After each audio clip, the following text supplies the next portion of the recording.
So this week's Torah portion is dedicated to Kurt Cobain because the song "Something in the Way" is like a really great song, and this whole Torah portion is about there being something in the way. This week's Torah portion, Balak, a sorcerer named Balaam is sent by Balak to curse the Israelites. Basically, Balak was freaked out because he thought that, some bad things were going to go down and that it would be the Hebrews' fault because, they've got God on their side and stuff. Anyway, but God appears to Balak and turns his heart and says, "You shall not curse them, but bless them."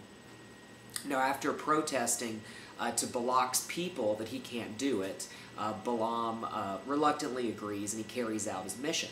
But something crazy happens. See, Balaam is riding this donkey towards the settlement where the Hebrews are when his donkey sees an angel of the Lord, and the angel blocks him from going towards the camp.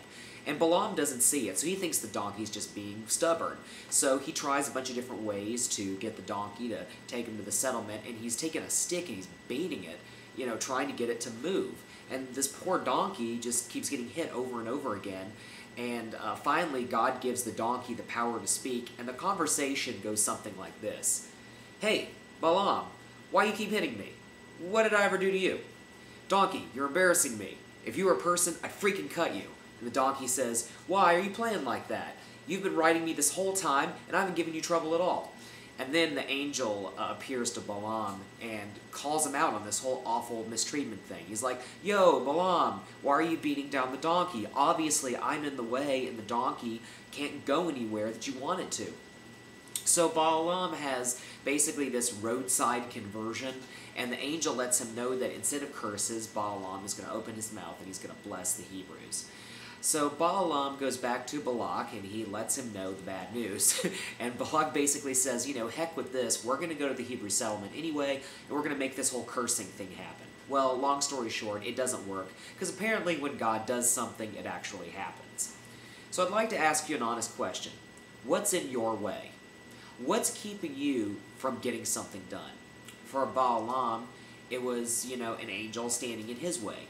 So what is it for you? An even bigger question is what you were wanting to do really that important anyway? See, Balaam was trying to curse the Hebrews, so God steps in his way. And there's angels on earth who are always getting in our way. So I'm thinking of like a father who locks up his drug addict kid so he won't shoot up, or the nurse who goes out and gives condoms to prostitutes so they won't get AIDS. So what's in your way? Maybe it's not the self-destructive stuff that I talked about earlier, but maybe there's things in your life that you don't know this yet, but will take you down a path you really don't want to go down. See, I used to think about that every time my old band couldn't get a show, or every time I got fired from a job, or believe me, I've gotten fired from a lot of jobs. I was just thinking that it was another thing that got in my way. It's just another thing that prevented me from what I needed to do. And honestly, if I had had a sword, I probably would have cut some people too. But then an angel stepped in my life and made me realize, okay, Patrick, maybe you need to evaluate whether this is good use of your time.